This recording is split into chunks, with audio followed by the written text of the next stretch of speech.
कथा तो ऐसी है पंचामृत की भांति। जैसे राम कथा में अन्य घाटों पर हमारा प्रवेश नहीं होता, लेकिन तुलसीदास जी जिस घाट पर बैठे हैं उस घाट पर हमारा प्रवेश सुलभ हो जाता है, आसानी से हो जाता है। श्रीमद् भागवत में सूत जी ने जो कथा सुनाई वो जन जन तक पहुंच जाती है। सूत जी के माध्यम से आज हम यहाँ पर वक्ता बन करके आपको बता रहे हैं, तो कोई भी आवो और कोई भी इस कथा को पाओ। यानी कि अपने जीवन में जो जो बातें बताई जाती हैं इन बातों को अपने जीवन में उतारना चाहिए। इन बातों का जिनमें विशुद्ध विवेचन किया जाए, हमें भागवत उसे महात्म्य कहते हैं। तो हम सर्वप्रथम भागवत का जो महात्म है, महात्म कहते हैं महत्व, कि कथा सुनने का क्या महत्व है, क्यों सुनी जाती है, इसके सुनने से क्या क्या लाभ हमारे को होता है। इन चीजों के बारे में इस कथा महात्म में बताया गया है। देखिए, कथा श्रवण में श्रीमती निद्रा देवी कोई व्याधान न डाले, कोई बाधा नहीं डालनी चाहिए। इसके लिए जय श्री कृष्ण इत्यादि का उच्चारण करना चाहिए। इसमें संकोच नहीं करना चाहिए कि मैं ऐसा क्यों बोलूं, ये तो भगवान का नाम है। और जितना नाम इस श्वास से आ जाए परमात्मा का, तो देखो कितनी अच्छी बात होती है। लेकिन आज हम एक एक सांस को अलग अलग तरीकों पे पूरा कर देते हैं। परमात्मा जो हमारे को ये जीवन देता है, जब हमारा जन्म होता है उस समय हमारी जो उम्र है, उम्र नहीं लिखी जाती है। हमारी जो श्वासें हैं इनकी गणना करके भगवान हमारे को यहाँ पर भेजते हैं। एक स्वस्थ मनुष्य अपने जीवन में ये रात और दिन में 24 घंटे में 21,600 बार श्वास लेता है। रात और दिन में 21,600 बार श्वास लेता है। अब उन श्वासों के अंदर हम भगवान के निमित्त कितना व्यतीत करते हैं, भगवान के निमित्त सांसों में कितना भगवान का नाम गाया, तो आप स्वयं इस बात का अनुमान लगाना कि मैं कितनी देर तक, कितने समय तक भगवान का भजन करता हूं। स्वयं अनुमान लगाना कि बैठत 12 चलत 18 सोवत नर 32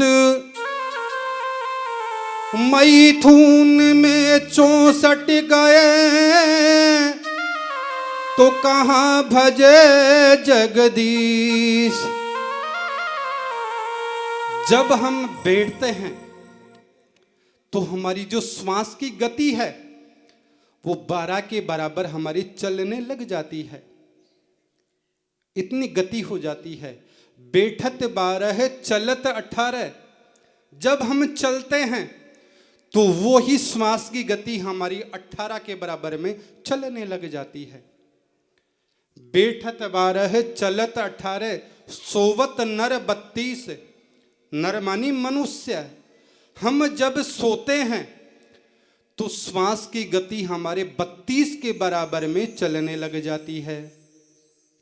अगर ज्यादा सोते हैं तो हमारी मृत्यु भी नजदीक आती जाती है, इसलिए ज्यादा सोना भी नहीं चाहिए। बोलिए जय श्री कृष्णा। और रात होते ही आज का मनुष्य भोग भोगने में लग जाता है, तो जो श्वास की गति है हमारी वो 64 के बराबर में चलने लग जाती है। और रात और दिन में जो श्वासा गति मैंने बताई वो यूं ही हमारी पूरी हो जाती है। अब आप स्वयं अनुमान लगाओ कि मैं भगवान के निमित्त कितने समय तक बैठ पाता हूं। हरे राम राम राम हरे हरे, हरे कृष्ण कृष्ण कृष्ण हरे हरे। ऐसा मंगलमय नाम कितने समय तक मैं भजता हूँ, भगवान के निमित्त कितना समय निकालता हूँ। लेकिन सुबह उठते हैं, उठते ही खाया भोजन और तुरंत अपने काम के लिए निकल जाते हैं। भगवान को कोई क्षण भर भी याद नहीं करता। हम किसी गांव में जाएं, किसी शहर में जाएं, किसी मंदिर में जाएं, तो अगर मंदिर में मूर्ति सुंदर होती है तो हम उसके लिए कहते हैं कि किस कलाकार ने इसको बनाया है, देखो कितनी सुंदर मूर्ति लगी हुई है, उसे याद करते हैं। तो जिस परमात्मा ने हमारे को इस धरती धरा पर भेजा है, अपने माता पिता की कृपा हो गई, भगवान की कृपा हो गई, आज हम इस धरती धरा पर बैठे हैं। लेकिन जिस मालिक ने यहाँ पर भेजा उसको भूल गए हैं, उसके कोई याद नहीं करता है। करते कब हैं याद? जब हमारे ऊपर कोई विपत्ति आ जाती है, जब दुख आ जाते हैं, तब हम परमात्मा को याद करते हैं। सुख में परमात्मा को कोई भी याद नहीं करता है। तो प्रत्येक क्षण में परमात्मा को हमारे को नमन करना चाहिए, परमात्मा का भजन हमारे को करना चाहिए। तो आइए हम भी कथा के महात्म में प्रवेश करते हैं। बोलिए श्री वृंदावन बिहारी लाल की जय। सच्चिदानंद रूपाय विश्वोत्पत्त्यादि हेतवे तापत्रय विनाशाय श्री कृष्णाय वयं नुमः। श्री कृष्णाय वयं नुमः। हम सब मिलकर भगवान श्री कृष्ण राधे सहित कृष्ण को बारंबार प्रणाम करते हैं। देखिए, जीवन की 3 बातें हैं जो बहुत समझने की हैं। ये 3 बातें हैं सत्य, चित्त और आनंद। हम लोग कई बार अधिकांशतः जयकारा बुलाते हैं, सच्चिदानंद भगवान की जय, सच्चिदानंद भगवान की जय। और कई लोग कहते भी हैं कि भगवान यह सच्चिदानंद है क्या? तो सत्य, चित्त और आनंद। सत्य मानी क्या होता है बताइए? सच, सत्य, जो हमेशा सत्य होता है, सत्य है, पहले भी था, अब भी है और आगे भी रहेगा। वो कौन है? वो है मात्र एक भगवान। हमारे जीवन में देखिए, वो है परमानंद। पर जो सत्य है, हम सत्य मानते हैं इस शरीर को।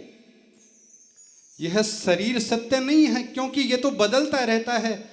बाल्यावस्था में हुए, फिर थोड़े बड़े हुए हो गए, हम शादी विवाह संपन्न हो गए, फिर मृत्यु को प्राप्त हो गए। तो ये शरीर तो बदलता रहता है। आज ये योनि मिल गई, दूसरे जन्म लेंगे तो दूसरी योनि मिल जाएगी हमारे को।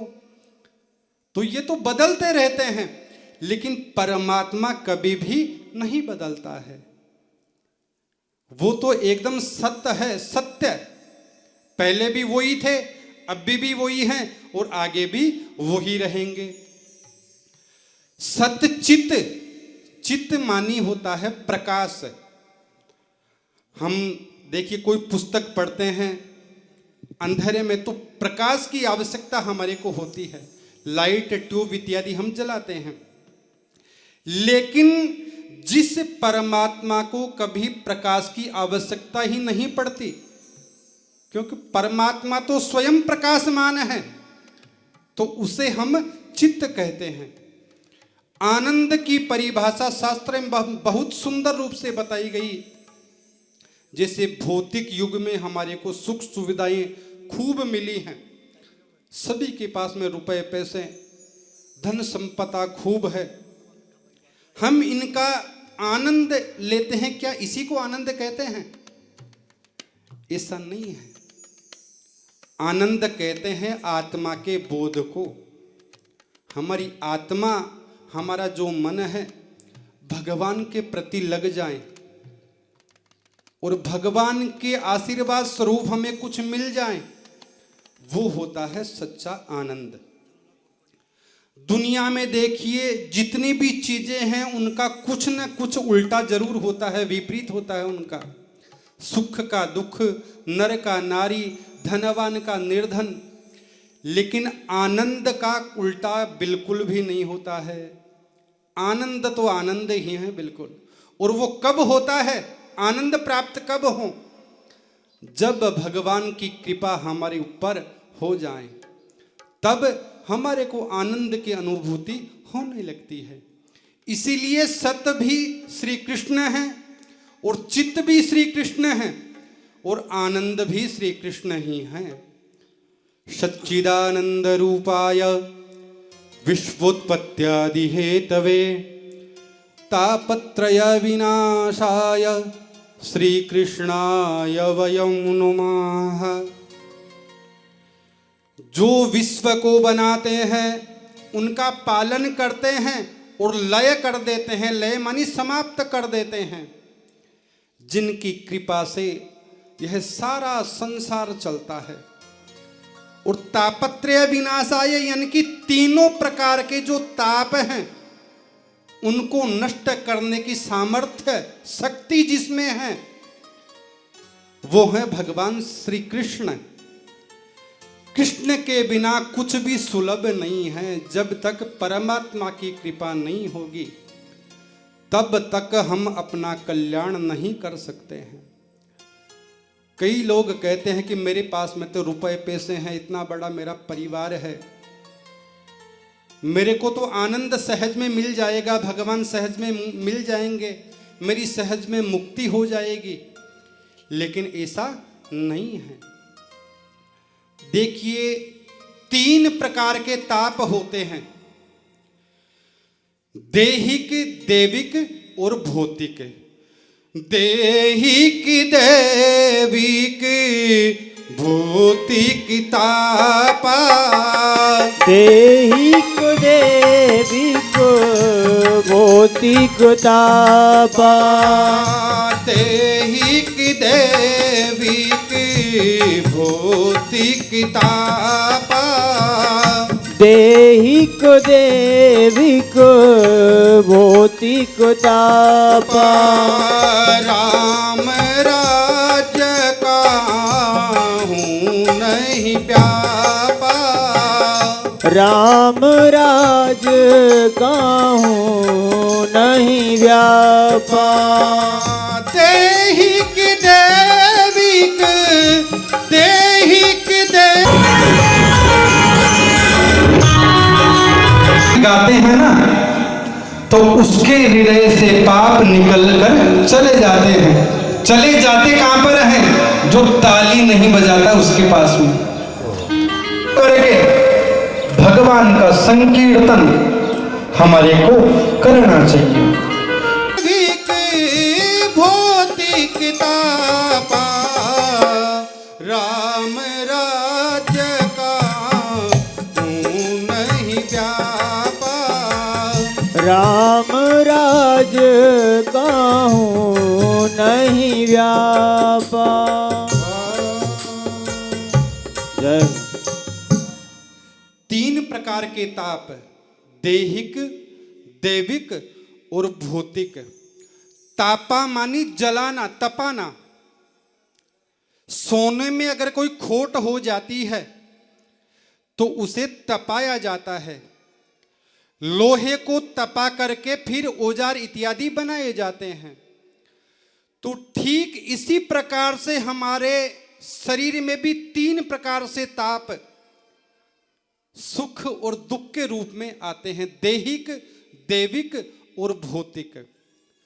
सोने को शुद्ध करना है, उससे कुछ चीजें बनवानी है, तो पहले उसे तपाया जाता है, गर्म किया जाता है और फिर उसके द्वारा वस्तुएं बना ली जाती हैं। अब ताप क्यों आता है? क्योंकि एक भाषा में कहें तो ताप के बाप का नाम है पाप। ताप के बाप का नाम है पाप। अगर पाप करेंगे तो निश्चित रूप से हमारे ऊपर ताप भी आएंगे। पाप अगर हमने किया है तो निश्चित रूप से पाप ये दुख के रूप में हमारे ऊपर आते हैं। अब देखिए, एक भी व्यक्ति संसार में ऐसा नहीं है जिसके बारे में हम कह सकें कि वह सुखी है। संसार में सुखी कोई भी नहीं है। आप किसी के पास में जाकर के पूछो कि भैया तू तो सुखी होगा, लेकिन वो भी कहता है कि नहीं भैया, परिस्थिति कुछ ऐसी ही चल रही है। सुखी कोई भी नहीं है।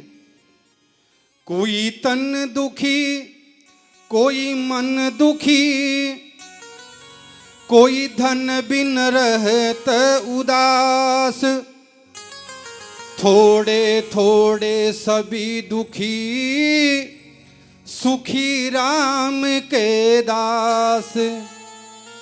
थोड़े थोड़े सभी दुखी, सुखी राम के दास।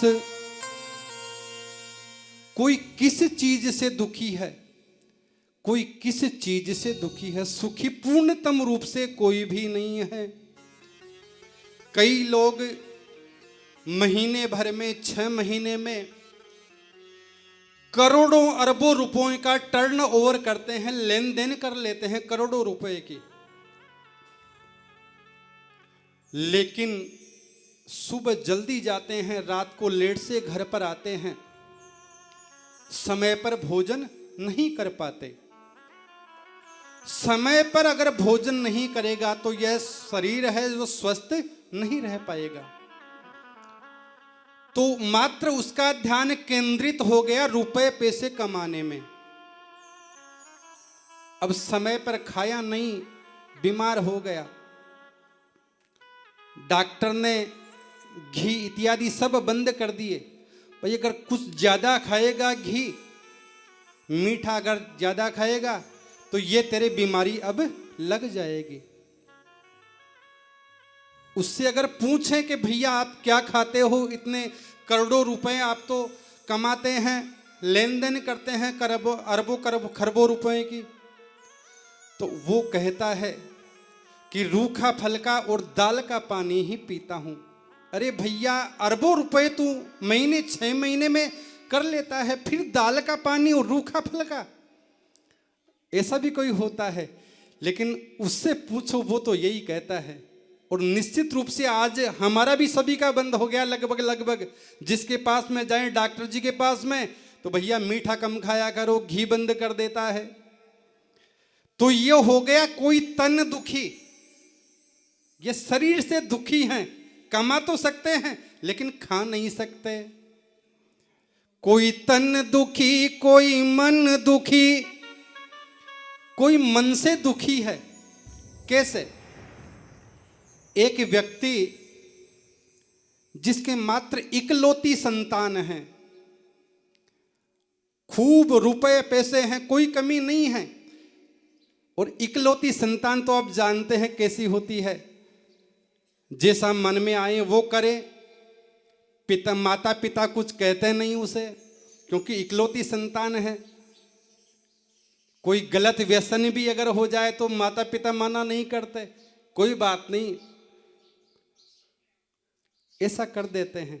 लेकिन कोई मन दुखी, वो ही इकलौता बेटा, वो ही इकलौता पुत्र, पिताजी सोचते हैं कि इसका विवाह है, इसका संबंध किसी ऊंचे खानदान में कर दूंगा मैं, ताकि मेरा भी बोझ हल्का हो जाएगा और संबंध आपस में जुड़ जाएंगे।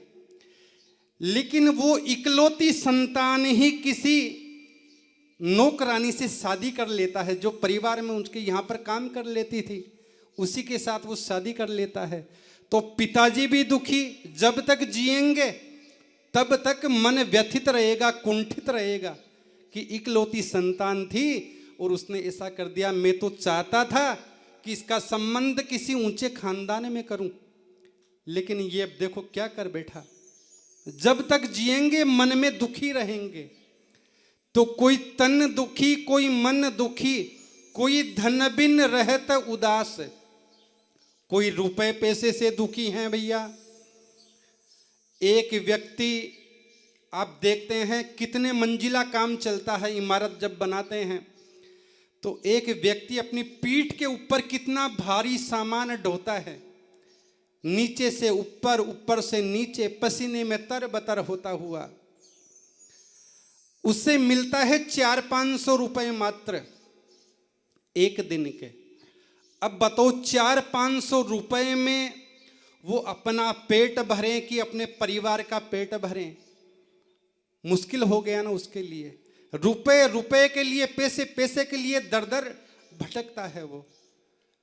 तो कोई तन दुखी, कोई मन दुखी, कोई धन बिन रहत उदास, वो पैसे से दुखी हैं। और थोड़े थोड़े सभी दुखी, सुखी राम के दास।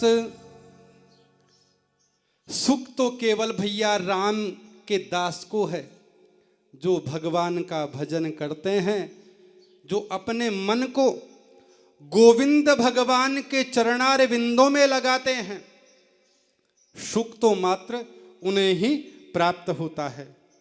तो हम भी हमारे इस मन को गोविंद भगवान के चरणार विंदों में ले चलें तो भगवान का 2 मिनट का संकीर्तन करेंगे। श्री कृष्ण गोविंद हरे मुरारे, हे नाथ नारायण वासुदेव। श्री कृष्ण गोविंद हरे मुरारी, हे नाथ नारायण वासुदेवा। श्री कृष्ण गोविंद जय हो। हरे मुरारे, हे नाथ नारायण वासुदेवा। श्री कृष्ण गोविंद हरे मुरारे, हे नाथ नारायण वासुदेवा। हे नाथ नारायण वासुदेवा। हे नाथ नारायण वासुदेवा। हे नाथ नारायण वासुदेवा। श्री कृष्ण गोविंद हरे मुरारी, हे नाथ नारायण वासुदेवा। हे नाथ नारायण वासुदेवा। हे नाथ नारायण वासुदेवा। श्री कृष्ण गोविंद जय हो। मुरारे, हे नाथ नारायण वासुदेवा। हे नाथ नारायण वासुदेवा। हे नाथ नारायण वासुदेवा। हे नाथ नारायण वासुदेवा। हे नाथ नारायण वासुदेवा। हे नाथ नारायण वासुदेवा। हे नाथ नारायण वासुदेवा। हे नाथ नारायण वासुदेवा।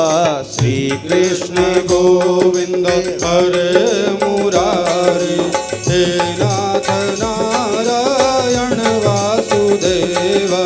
श्री कृष्ण गोविंद हरे मुरारी, हे नाथ नारायण वासुदेवा। श्री कृष्ण गोविंद हरे मुरारी, हे नाथ नारायण। जय हो। श्री कृष्ण गोविंद हरे मुरारी, हे नाथ नारायण वासुदेवा। श्री कृष्ण गोविंद हरे मुरारी, हे नाथ नारायण वासुदेवा। राधे कृष्णा कृष्णा कृष्णा राधे कृष्णा कृष्णा कृष्णा राधे कृष्णा। कृष्णा कृष्णा कृष्णा राधे कृष्णा कृष्णा कृष्णा राधे कृष्णा कृष्णा कृष्णा राधे कृष्णा कृष्णा कृष्णा राधे कृष्णा कृष्णा कृष्णा राधे कृष्णा कृष्णा कृष्णा राधे कृष्णा कृष्णा कृष्णा राधे कृष्णा कृष्णा कृष्णा राधे कृष्णा कृष्णा कृष्णा राधे कृष्णा कृष्णा कृष्णा कृष्णा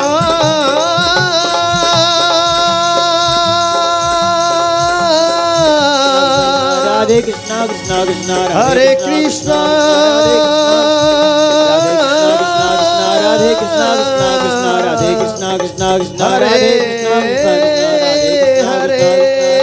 कृष्णा हरे कृष्णा कृष्णा राधे कृष्णा हरे हरे राधे कृष्णा कृष्णा कृष्णा बोले श्री बांके बिहारी लाल की जय। कबीरा सब जग निर्धना, धनवंता नहीं कोई, धनवंता सोई जानिए, जाको राम नाम धन हो। असली धनवान तो वो ही हैं जिसके पास में राम नाम का धन है।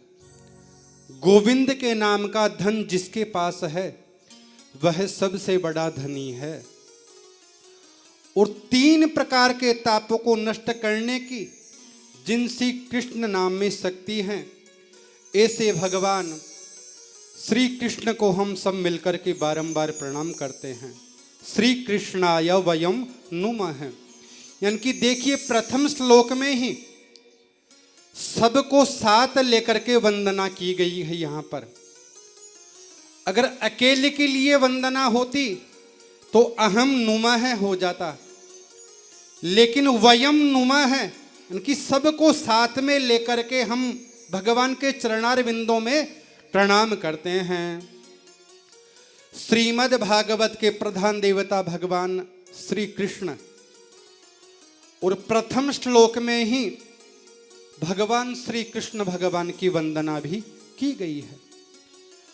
आदरणीय श्री सुखदेव जी महाराज को वंदन करते हैं। बोले श्री सुखदेव जी महाराज की जय। सुखदेव जी महाराज का देखो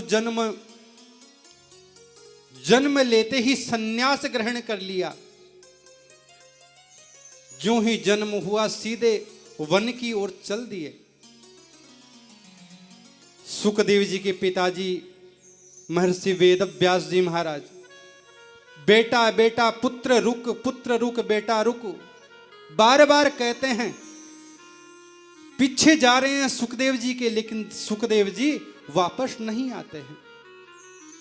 ऐसे वंदनीय सर्वभूत हृदय श्री सुखदेव जी महाराज का हम बारंबार वंदन करते हैं।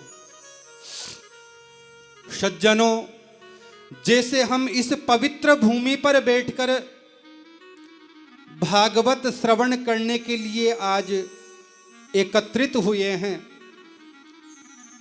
ऐसे ही पुराणों की विद्या के लिए परम एकांत, परम शांति का स्थान जो है, उससे हम नैमिषारण्य क्षेत्र कहते हैं। 88,000 संत जन वहां पर विराजमान हैं। जहां पर सूत जी महाराज कथा कह रहे थे वहां पर, और वहां पर जो सोनक आदि जो ऋषि हैं वह इनसे कथा श्रवण कर रहे हैं। किनसे? सूत जी महाराज से। हम इन संतों की देखिए उम्र खूब बड़ी है। दिखते तो हैं छोटी उम्र के, लेकिन वैसे इनकी उम्र कई युग युगांतर बीत चुके। एक संत की उम्र इतनी लंबी है कि उनके जीवन में कितनी बार इंद्र बदल चुके। इतना लंबा जीवन। ऐसे वे 88,000 संत जन अपने नित्य कर्म से निवृत्त होकर प्रातःकाल बैठे हुए थे। बस उन्हीं संतों के मंडलों के बीच में श्री सूत जी महाराज का आगमन होता है। वहां पर आते हैं। श्री सूत जी महाराज वेद व्यास जी के परम शिष्य हैं। सूत जी महाराज की उम्र है केवल 20 वर्ष की। सूत जी महाराज के आते ही सभी संत जन खड़े हो जाते हैं, क्योंकि बड़ों का आदर सम्मान तभी होता है जब उनके निमित्त हम सम्मान करें, उनका वंदन करें, तभी सम्मान हो पाता है। तो सूत जी महाराज के आते ही जो बड़े बड़े उम्र वाले थे वो सभी खड़े हो गए अपनी अपनी जगह पर। सूत जी महाराज का सम्मान करने के लिए सूत जी कहते हैं कि आप ऐसा मत कीजिए, मैं तो आपसे उम्र में छोटा हूं और आप मेरे लिए खड़े क्यों हो रहे हैं अपनी जगह से। तो ऋषि कहते हैं कि महाराज, आप उम्र में भले ही छोटे हों लेकिन ज्ञान में आप बहुत बड़े हैं। कोई ज्ञान में बड़ा होता है, कोई धन में बड़ा होता है, कोई उम्र होता है। धन वृद्धा बल वृद्धा आयु वृद्धास्तथैव च ते सर्वेपि ज्ञान वृद्धाश्च किंकिरा शिष्य किंकराः। कि कोई बल में बड़ा होता है, कोई उम्र में बड़ा होता है महाराज, कोई कदाचित धन में भी बड़ा हो सकता है, किंतु जो ज्ञान में बड़ा है, ज्ञान में जो सर्वश्रेष्ठ हैं, उनको सबसे बड़ा बताया गया है। तो आप तो ज्ञानी हैं महाराज, तो आपका सम्मान हमारे को करने दीजिए।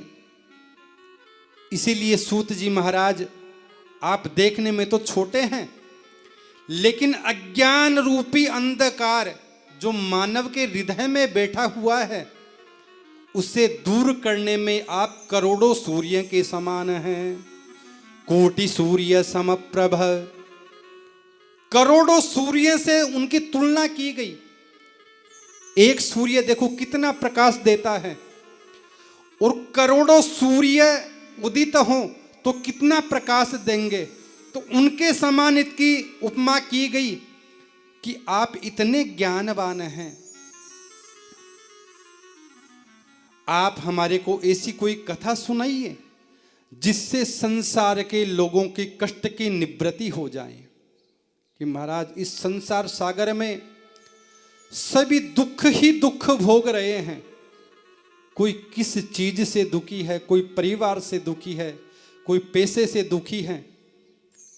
तो भगवान, आप हमारे को ऐसी कोई कथा सुनाओ जिससे इनका दुख दूर हो जाए और भगवान के चरणार बिंदों में इनकी प्रीति हो जाए।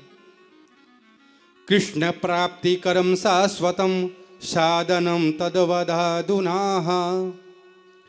शौनक आदि ऋषियों ने सूत जी से यही पूछा कि संसार के लोगों को श्री कृष्ण की प्राप्ति कैसे संभव हो,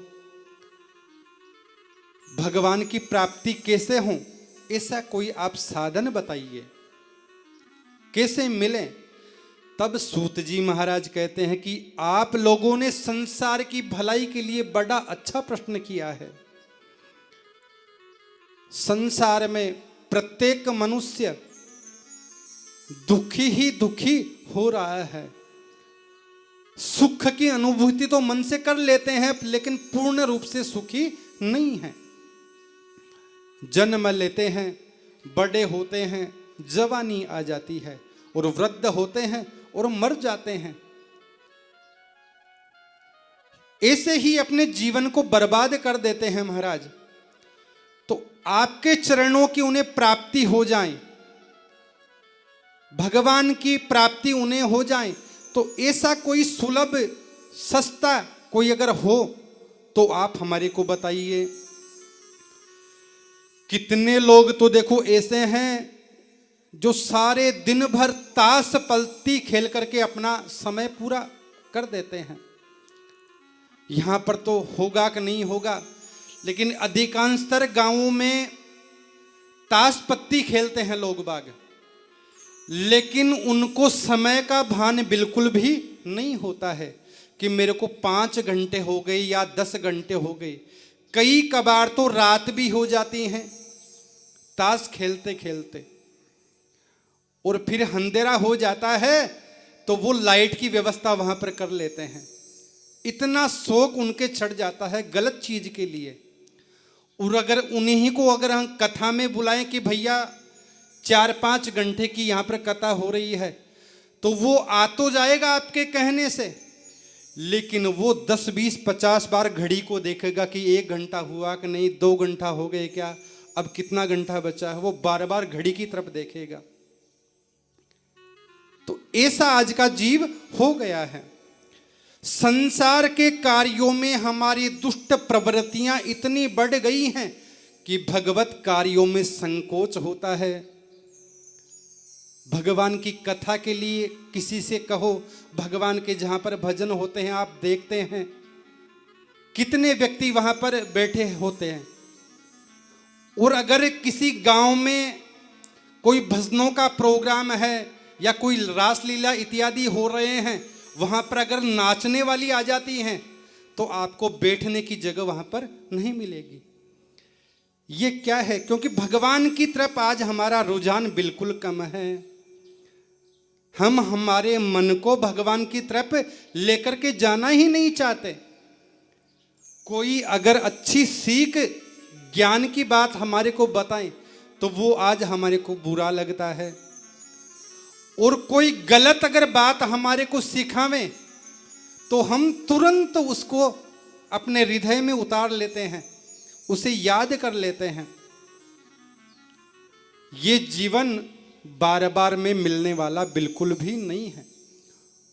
और योनियां तो हमारे को कर्म के अनुसार मृत्यु के बाद में मिल जाएंगी, लेकिन यह मनुष्य योनि मात्र एक ही बार मिलती है। अगर इस योनि को पाकर के भी हम अपना कल्याण नहीं कर सके तो हम पशु से भी बुरे हैं। हम कहते हैं कि यह पशु हिंसा करता है, तो वो तो अपना पेट भरने के लिए करता है, लेकिन आज का यह जीव, आज का यह मानव मात्र इस रसना को, इस जीव के स्वाद के कारण पूरे शरीर को खराब कर लेता है। नई नई लत वो अपने शरीर में लगा लेता है।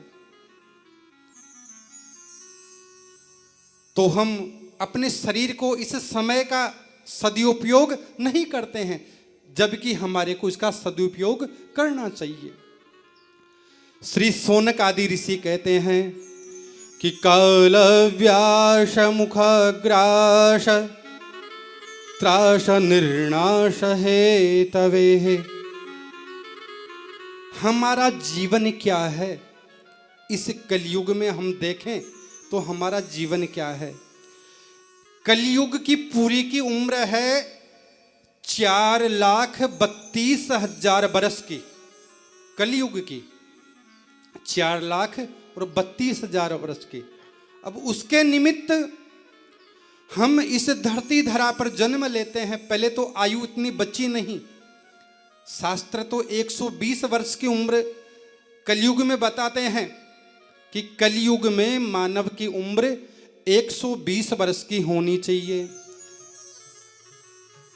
लेकिन आज 70-80 पर आकर गोविंदाय नमो नमः हो जाते हैं। बोलिए जय श्री कृष्णा। इस जगत में श्रेष्ठ गिने जाली वाली जो मनुष्य की योनि है, उस योनि में हमारा जीवन कैसा है? परमात्मा ने तो जन्म तो दे दिया, लेकिन इस जीवन को हम किस प्रकार से पूरा करते हैं? आयुर्वर्ष शतम नृषां परिमितम रात्रौ तदर्थम गतम तस्यार्धस्य परस्य चार्धम परम बालत्व वृद्धत्वयोः शेषं व्याधि वियोग दुख सहितम सेवादिभिर्नीयते जीवे वारि तुरंग बुध बुध समय सौख्यम कुतः प्राणिनाम। मनुष्य का जीवन आज तो 100 वर्ष का भी नहीं रहा है। 70-80 वर्ष पर आते ही गोविंदाय नमो नमः हो जाते हैं। ऐसे अल्प जीवन का आधा भाग तो निद्रा रानी ले जाती है, सोने में बीत जाता है। 100 वर्ष का जीवन मानिए तो 50 वर्ष तो आपके सोने में बीत गए, पूरे हो गए। बाकी रहा आधा अर्थात चौथा ही भाग है, तो वो बाल्य अवस्था में एवं वृद्ध अवस्था में, बुढ़ापे में बीत जाता है। इन अवस्थाओं में दूसरों के ऊपर आश्रित होकर जीवन जीना पड़ता है। बालकपन में अगर भूख लगे तो हम अगर बोल नहीं पाते तो माँ अगर समझदार है तो वो कुछ खाने के लिए दे देती है, दूध पिला देती है, तो दूसरे के ऊपर आश्रित हम रहें। वृद्ध अवस्था में आंखें बंद हो गई, चलना फिरना बंद हो गया। अगर बेटे पोतों से कहते हैं, अगर वो सुनाई करते हैं, हमने अगर संस्कार दिए हैं तो वो सुनेंगे। और अगर संस्कार विहीन हैं, संस्कार ग्रहण नहीं किए, हमने दिए नहीं, तो वो कैसे सुनेगा। तो पराधीन हम हो जाते हैं। तो पराधीन होकर के बाल्यावस्था और वृद्ध अवस्था का दुख हम भोगते हैं, झेलते हैं। अब जो चौथे भाग की आयु शेष रही वह वियोग में, दुख में, उम्र बढ़ती जाती है। वियोग, पत्नी के साथ हमारा संबंध हो गया, कई बार पत्नी पहले चली जाती है या खुद पहले चला जाता है। वियोग, वियोग के दिनों में दुखी हो जाते हैं एक दूसरे के बिना। चिंताओं के संताप में बीत जाती हैं, यूं ही हमारी उम्र निकल जाती है। बाकी के जीवन में पेट भरने के लिए परिश्रम करने में लग जाते हैं। पेट भरना होता है, बच्चों को पढ़ाना लिखाना होता है, तो वह जिम्मेदारी हमारे ऊपर जो लगी उसको निर्वहन करने के लिए हम परिश्रम में लग जाते हैं। मनुष्य को सत्कर्म करने के लिए कोई समय रहता ही नहीं है। समय तो निकालना पड़ता है और समय किसी का इंतजार भी नहीं करता है। यह जीवन तो समुद्र में पानी का बुदबुदा है। जैसे पानी इकट्ठा होता है, बुलबुला निकलता है, वो नष्ट हो जाता है, उसी प्रकार से हमारा यह जीवन मिल गया और इसको यूं ही अगर व्यर्थ कर दिया पूरे जीवन को, कभी परमात्मा का नाम गाया नहीं, कभी सत्संग में बैठा नहीं, तो फिर हम पशु से भी तुल्य हैं, उससे भी नीचे की श्रेणी में हमारा वो होना चाहिए स्थान। इसलिए इस जीवन में सुख की आशा व्यर्थ है। सुख तो आशा ही छोड़ दो कि मेरे को पूर्ण रूप से सुख मिल जाएगा। सुख किसी भी चीज में नहीं है। जगत का संबंध मीठा लगता है, परंतु अंत काल में यह काम नहीं आता है। हम राजी तो होते हैं कि मेरे 2 बेटे हैं, 1 बेटी है, समझदार पत्नी है, माता पिता हैं, इतनी धन संपदा है, हम राजी होते हैं। लेकिन जो संबंध बनाया वो अंत काल तक जाने वाला नहीं है। अंत काल में क्या जाएगा? जो हमने इकट्ठा किया है, क्या पाप और पुण्य। इस जीवन में जो पुण्य हमने इकट्ठे कर लिए, जितना भगवान का नाम हमने अपनी जिह्वा से ले लिया, इन हाथों से जितना दान दे दिया, वो ही साथ जाता है। बाकी का सभी इस धरती धरा पर रह जाता है। इतरो वन्यतर चोपागता मुदैवः समान संकेत विमृद्ध भावा यात्रा समासंग समाम नराणाम कलत्र मित्र व्यवहार माया कलत्र मित्र व्यवहार माया।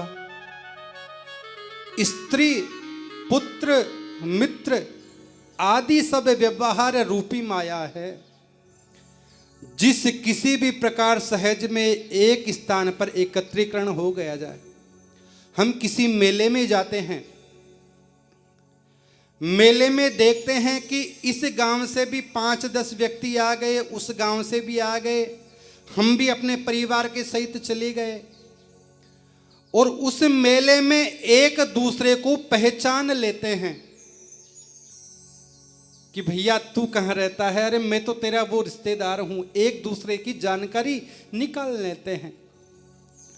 तो ठीक उसी प्रकार से हमारा परिवार में समागम हो गया। ये मेरे माता हैं, ये पिता हैं, ये मेरी स्त्री है, ये मेरे बेटे हैं। ये तो संबंध आने के बाद में बनता है, लेकिन जो शाश्वत संबंध हमारा परमात्मा से है उसे हम गौण कर देते हैं, उसे भूल जाते हैं। फिर भी मनुष्य बिल्कुल समझता नहीं है। परमात्मा हमारे को ज्ञान कराने के लिए दुख रूपी फल देता है। अगर मनुष्य को देखो सुख ही सुख मिले तो वो दुख की परिभाषा भूल जाता है कि दुख किस प्रकार से होता है। और अगर सुख दुख ही दुख मिल जाए तो वो व्यक्ति सुख की परिभाषा भूल जाता है कि सुख कैसे मिलता है, कैसे प्राप्त होता है।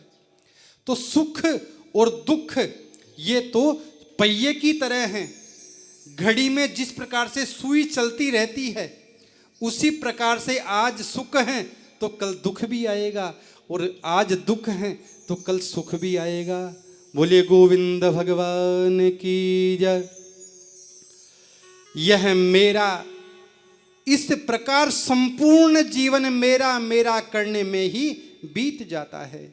लेकिन फिर भी हम भगवान की तरफ, भगवान के सत्संग में, भगवान की कथा में नहीं जाते हैं, अपने मन को वहां पर नहीं लेकर के जाते हैं। संस्कृत में देखो मेरा को कहते हैं मैं, और मनुष्य का जीवन मैं ही पूरा हो जाता है। मैं कौन करता है? एक बकरा करता है मैं, और वो कसाई के घर में जाता है और उसकी नाड़ अलग हो जाती है धड़ से। तो एक दिन हम भी इस मैं के चक्कर में यूं ही पूरे हो जाते हैं।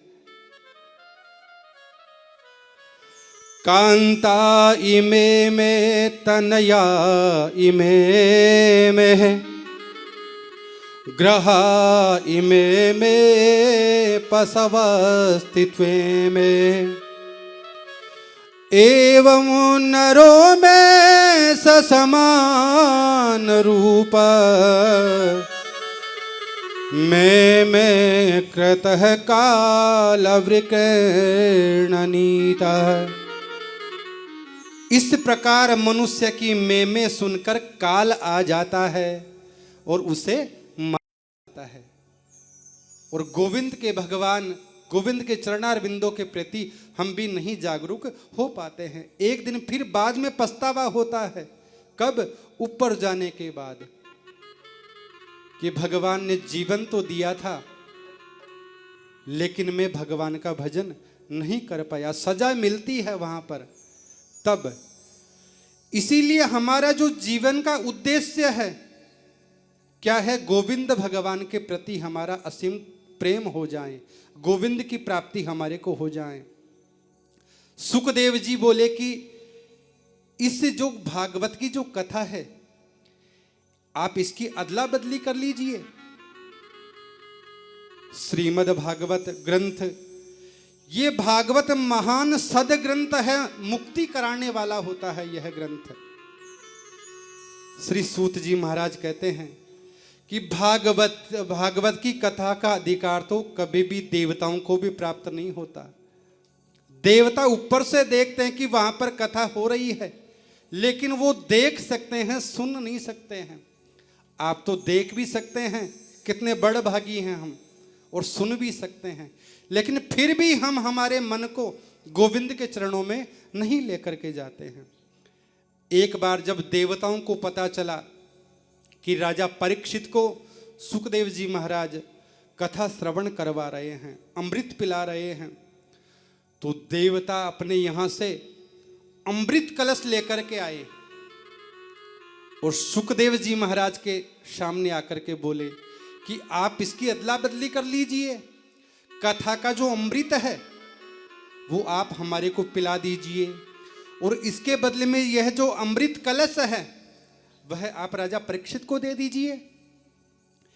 एवं विनिमये जाते सुदाराज्ञा प्रपीयताम प्रपश्यामो वयं सर्वे श्रीमद्भागवतामृतमो।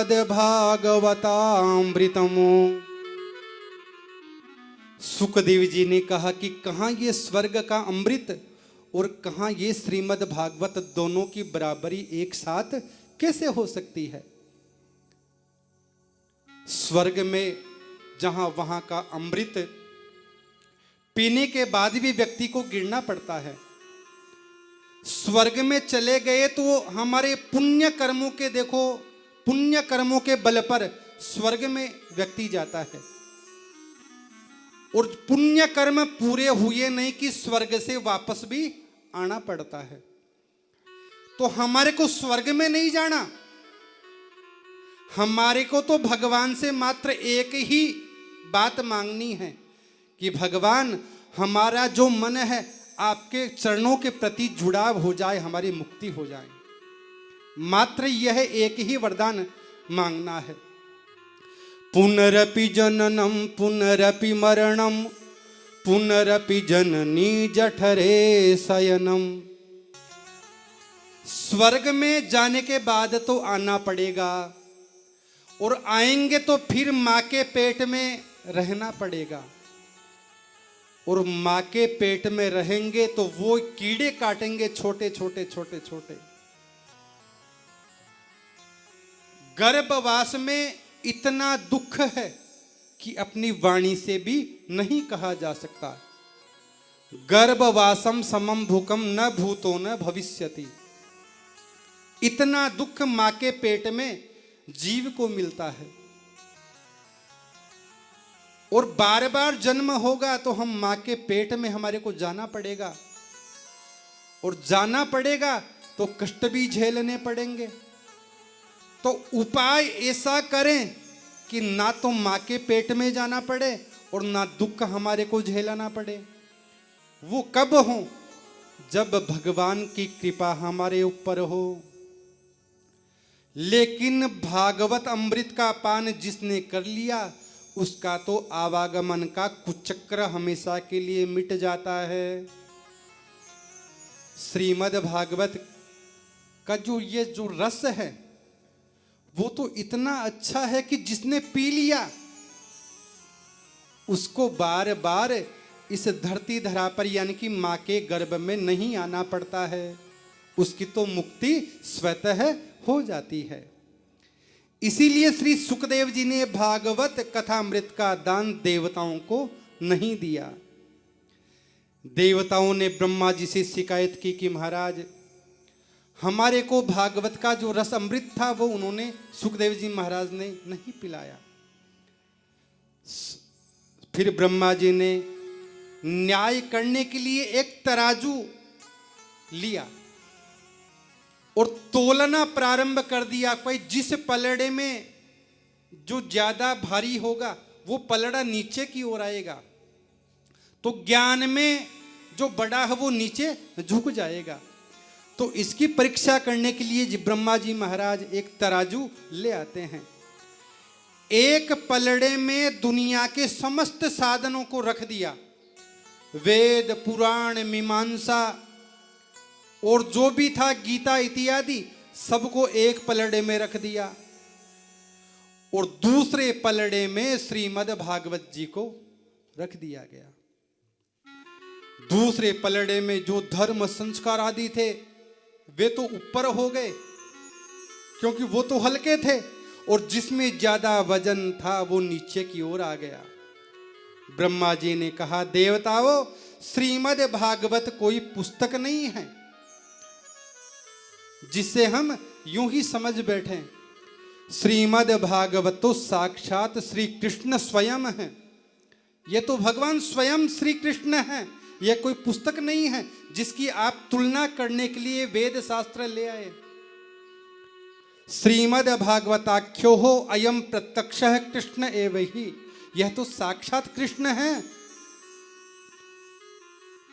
इसका श्रवण करने से जीव धन्य हो जाता है। ऐसा नहीं है कि कथा को एक बार सुन लिया कि मेरी तो मुक्ति हो जाएगी। वुड्सू बगीचे में कथा हो रही थी, एक बार मैंने सुन लिया, ऐसा नहीं। जहां जहां आपको कथा श्रवण करने को मिले, यहां नहीं गांव के बाहर भी अगर कथा हो रही हो तो आपको जाना चाहिए। कथा जितनी श्रवण करेंगे उतना ही आपको आनंद आएगा और यह मुक्ति के लिए जरूरी है। जब नारद मुनि ने जन जन में इसका प्रचार करने के लिए अपने पिता ब्रह्मा जी महाराज से इसका अध्ययन किया था, अब फिर सोनक आदि ऋषि बोले कि हमने तो सुना है कि सनत कुमार ज्यादा घूमते नहीं, उन नारद जी महाराज एक जगह क्षण भर से ज्यादा टिकते नहीं, रुकते नहीं। वास्तव में देखिए कि नारद जी हमेशा भ्रमण करते रहते हैं, नारायण नारायण नारायण नारायण। और सनत कुमार दूसरी जगह जाते नहीं हैं। और भागवत की कथा में मन यदि चंचल हो, मन में कोई भी प्रकार की बात हो, तो फिर कथा का आनंद नहीं मिल पाता। इसलिए भागवत की कथा में 5 बातों का रहना बहुत जरूरी है कथा सुनने से पूर्व। कि कथा के लिए सर्वप्रथम तो स्थान बढ़िया होना चाहिए, जो महाराज की कृपा से देखो कितना बढ़िया आज स्थान हमारे को मिला है।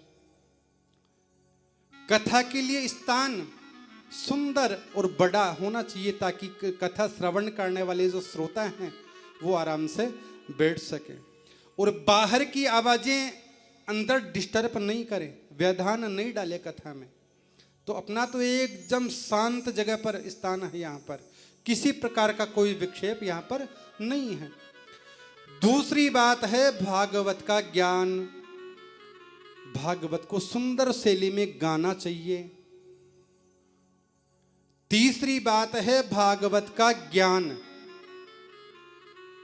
भागवत का ज्ञान यहाँ पर देखो, मैं तो अबोध हूं, कथा के बारे में कुछ नहीं जानता, आप मेरे से बड़े हैं, लेकिन फिर भी कथा सुनने से पहले अपने मन रूपी जो आपने कथा खूब सुनी है, उन कथा रूपी जो घड़ा है, इस घड़े को खाली कर करके यहाँ पर आपको बैठना चाहिए। क्योंकि मैं कुछ बताऊंगा, आपने पूर्व में कुछ सुना है, तो आप तो एक दूसरे की कमी निकालेंगे कि महाराज जी ने ये बात तो बताई ही नहीं। तो यह ज्ञान आपको कब प्राप्त होगा? जब आप एक कथा सुनने आए तब खाली होकर के आए एकदम कि मैं कथा के मामले में बिल्कुल भी नहीं जानता हूं। अब आप देखिए कि घड़ा होता है पानी का भरा हुआ, अगर वो खाली हो तो उसमें और पानी डाला जा सकता है और रखा जा सकता है उसमें, लेकिन वो पहले से ही फुल है, बराबर है, तो फिर उसमें पानी कहां से आएगा? वो बराबर रहेगा। तो विज्ञ होकर के कथा आपको श्रवण करनी चाहिए। कथा में बैठने से पूर्व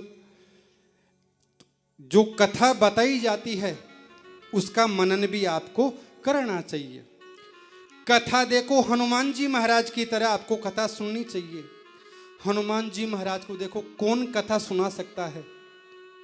कौन उनको नया दृष्टांत दे सकता है? हनुमान जी महाराज को किसी वक्ता में कोई सामर्थ्य नहीं है कि हनुमान जी महाराज को कोई नई कथा सुनावे।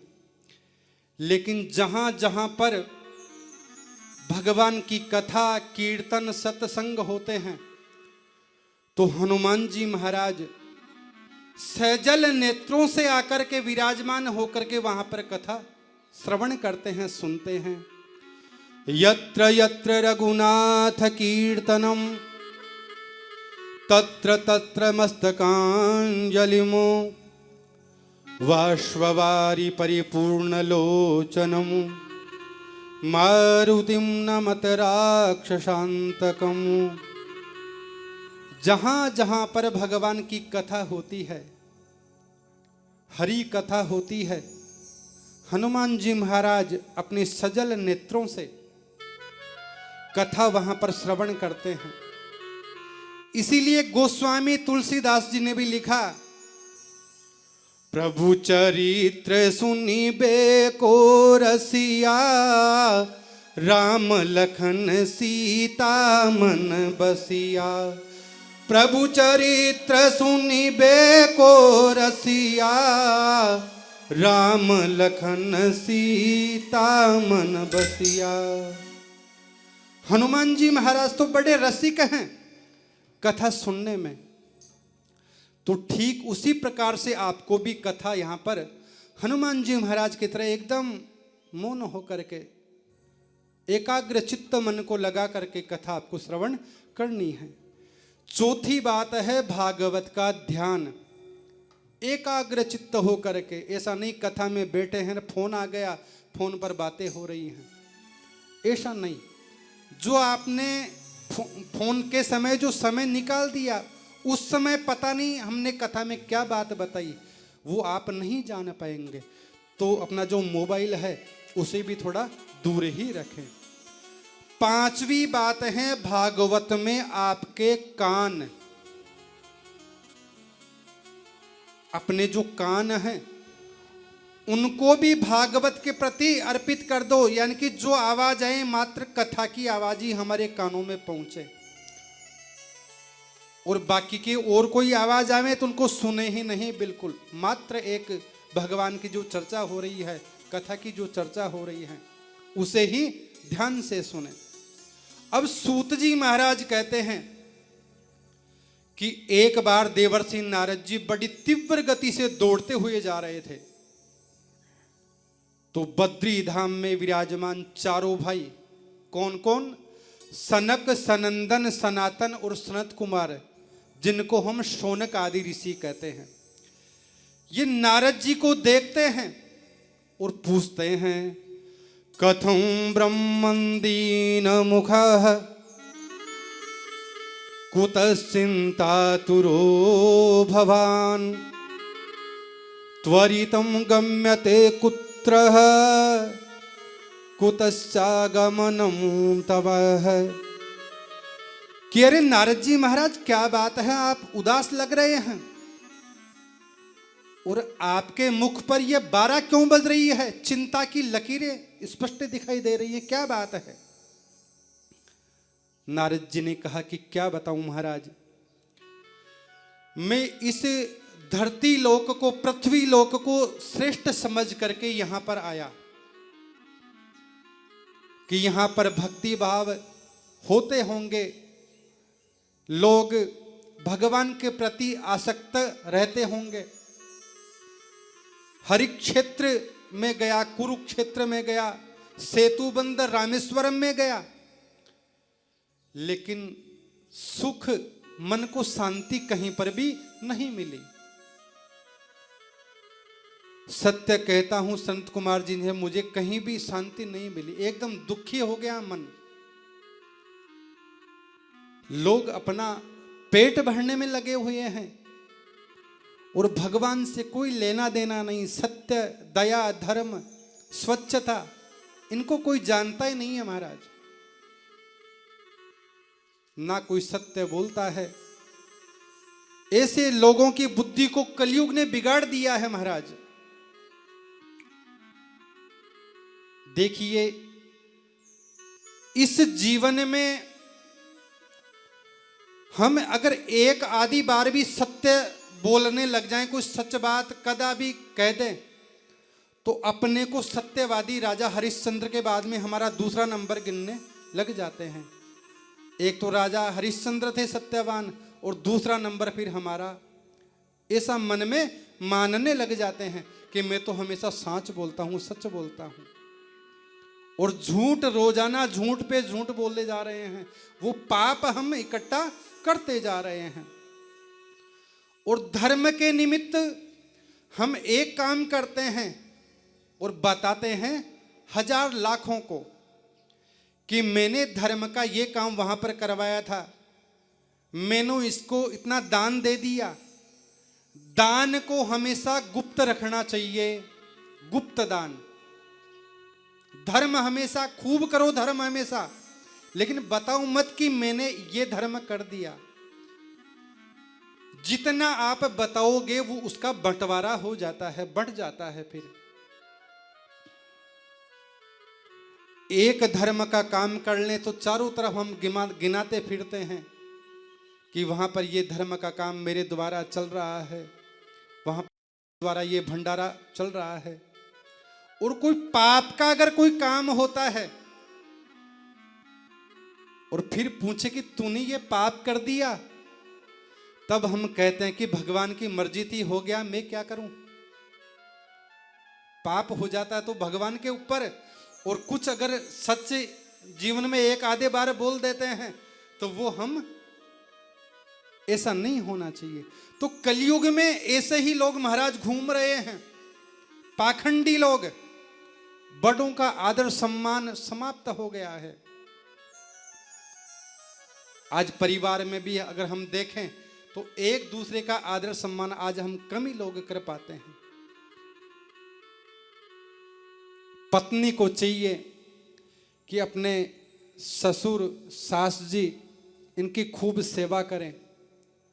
बेटों को चाहिए कि अपने माता पिता दादा दादी जो भी परिवार में हैं उनके प्रति आदर सम्मान होना चाहिए, जी लगा करके बोलना चाहिए। लेकिन वो भी आज